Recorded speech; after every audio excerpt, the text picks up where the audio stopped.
evening from the UK at least. Yeah, so I've been working for a body called the International Resource Panel, which is a UN body that provides advice to the G7, the G20 and other intergovernmental bodies on resource use. And in that context, I've been undertaking a piece of research to identify what policy options are available to society to reduce plastic entering the ocean to zero by 2050.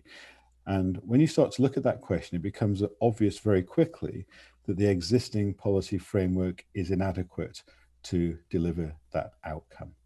So what we see at the moment is increasing plastic entering the ocean. We expect that the amount of plastic entering the ocean to triple by 2040. And we expect the amount of plastic stock in the ocean to quadruple by 2040. And the existing policies that governments and industry combined have in place will only reduce that growth by 7%. So there is a massive increase in plastics entering the ocean and the stock of plastics in the ocean, and existing policies are entirely inadequate to tackle that.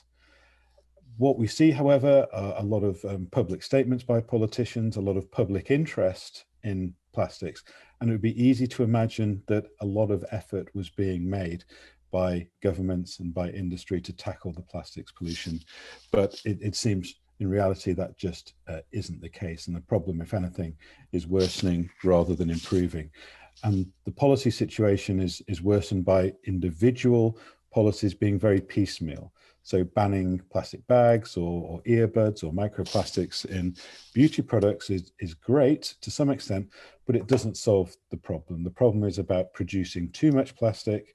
It's about poor disposal of plastic and poor opportunities to recycle, reuse, or somehow bring that waste plastic back into the economy in some way. So really, to answer your question, Tom, it's very much about piecemeal, unconnected policies that don't really deliver systemic change to the plastics economy.